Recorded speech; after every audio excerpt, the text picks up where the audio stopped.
Hello, thank you for joining Toronto Fire Services today to take part in our Safety Awareness Month Fire Safety Seminar for seniors. Today we'll be discussing how to keep yourself and your family safe from fire and other emergencies.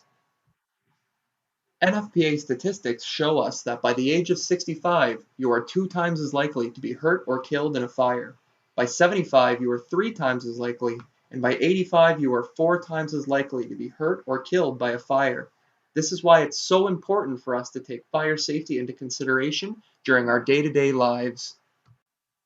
The three principles of fire safety are prevention, detection, and escape.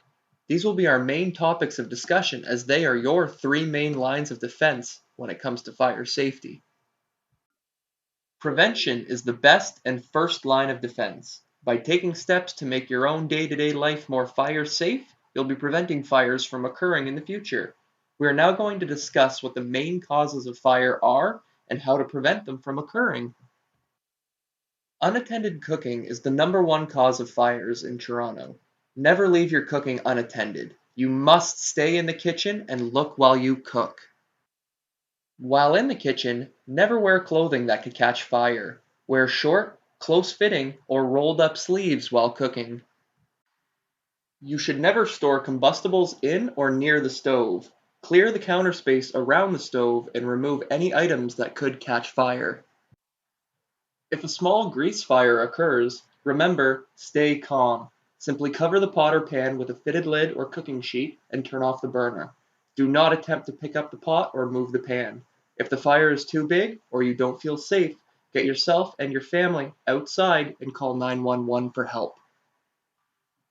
Smoking and smoking materials are the #1 cause of fatal fires. If you have matches and lighters at home, remember to keep them stored high and out of reach of children. You must also remind children that matches and lighters are tools for grown-ups, not toys for kids. Never smoke anywhere where medical oxygen is in use. Post "No smoking" and "No open flame" signs inside and outside the building to remind residents and guests not to smoke. The safest place to smoke is outside. Avoid smoking indoors whenever possible. Wherever you smoke, use deep, sturdy ashtrays. If ashtrays are not available, use a metal can or pail. Never empty smoking materials directly into a trash can. Place the ashtrays or metal cans away from anything that can burn. Do not throw out cigarettes into vegetation, potted plants, or landscaping, as they can easily catch fire. Never throw your cigarette butts off of the balcony, as this will result in a very dangerous and possibly fatal balcony fire. Remember to blow out before you go out. Never leave a burning candle unattended. When using candles, place them in a sturdy, safe candle holder that will not burn or tip over. Consider using battery-operated, flameless candles, which can look, smell, and feel just like the real thing. Check your electrical cords often and replace them if you notice they are cracked, damaged, or loose. Avoid putting the cords under rugs and carpets, across doorways, or where they can be damaged or pinched by furniture. Only use surge protectors or power strips that have internal overload protection and that are rated and listed by a qualified testing laboratory. Have a 3 foot or 1 meter kid-free safe zone around open fires and space heaters. Use heating equipment that is rated and listed by qualified testing laboratories, and never use your oven or stove for home heating. Ovens and stoves are not designed to heat your home. Clean out the dryer's lint filter before every use. Remove the lint that collects around the drum as well. Clean out the vent pipe quarterly or have a dryer lint removal service do it for you. If you notice that it's taking longer than usual for your clothes to dry, contact your building manager or a duct service company to have your vents inspected and possibly cleaned. The second principle of fire safety is detection. We will now be discussing what devices you need to have in your home to protect you and who is responsible for those devices. If you own your home, you are responsible for the life safety equipment within it. If you rent, it's the landlord's responsibility to maintain these devices. Tenants have a responsibility to never tamper with life safety equipment and to report malfunctioning equipment immediately. Failure to comply could result in a fine of up to $50,000 for individuals or $500,000 for corporations. Working smoke alarms save lives, cutting the risk of dying in a home fire in half. Install smoke alarms in every sleeping room, outside each sleeping area, and on every level of your home. If you are a heavy sleeper, or if you sleep with the door closed, install smoke alarms inside the bedroom. Test smoke alarms at least once a month using the test button. Make sure everyone in the home understands the sound of the smoke alarm and knows how to respond. Smoke alarms with lifelong batteries are designed to remain effective for up to 10 years. If the alarm chirps, warning the battery is low, replace the entire smoke alarm right away. For smoke alarms that do not have lifelong batteries, replace the batteries at least once a year. If the alarm chirps, replace the battery right away. Replace all smoke alarms when they are 10 years old. Replace any smoke alarm that does not respond after a new battery has been installed. If you are cooking and the smoke alarm activates by accident, do not remove the device or the batteries. Instead, simply press the hush button to silence the device or fan the smoke outside through a window. If you or someone you live with might have trouble or be unable to hear the smoke alarm, you should install strobe lights or bed shakers to notify those persons of an emergency. When the smoke alarm activates, so will the strobes or bed shakers to give the person a visual or physical notification that there's an emergency and they need to escape. Carbon monoxide, also known as the silent killer, is an odorless, colorless, and tasteless gas that is produced by a fuel-burning appliance such as gas-powered stoves or even the exhaust from your car. Carbon monoxide alarms need to be installed outside all sleeping areas. They can be installed on the ceiling or the wall. Some smoke alarms are carbon monoxide alarms as well. These are called combination alarms. Check to see what kind of device you have at home. CO alarms need to be tested monthly, have their batteries changed annually, and have the device replaced every 10 years, or as per manufacturer's recommendations. If you live in a high-rise building, you only require carbon monoxide alarms if you share a wall, ceiling, or floor with a service room or utility room, or if you live on the first floor above an underground parking garage. Finally, we will discuss what to do if there is a fire and how to escape it safely. TV shows and movies give us a false sense of security when it comes to fire. They make you think you'll be able to see where you're going even through thick smoke and flames, when in reality, in an actual fire, you likely won't be able to see your hand in front of your face due to the smoke. Smoke is an irritant and will disturb your eyes, nose, mouth, and lungs. That's why it's crucial to react right away when you hear an alarm.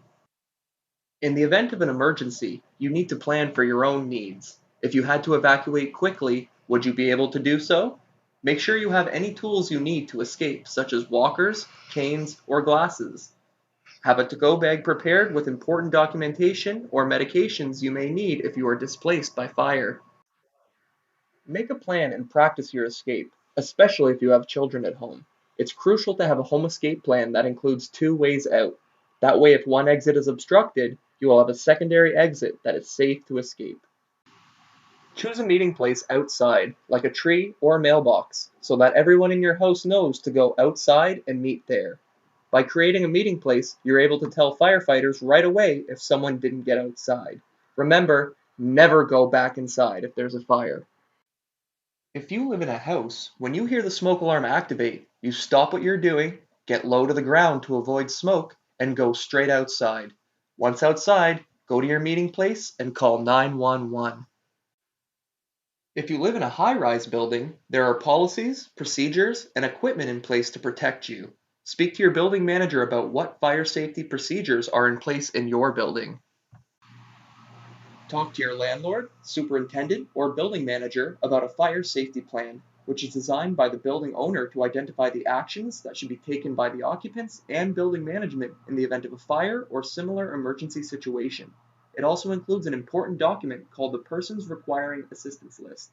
If you or someone in your home would be unable to use the stairs and escape during an emergency, those residents should speak to the property manager and have their names and suite number included on that list, so firefighters and other first responders know that they require our assistance to escape during an emergency.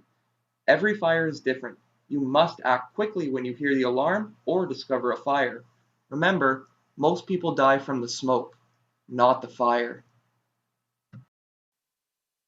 High-rise buildings will have additional features such as door closers, exit signs, and fire hose cabinets. Some buildings will also have automatic sprinkler systems in all or parts of the building as added protection.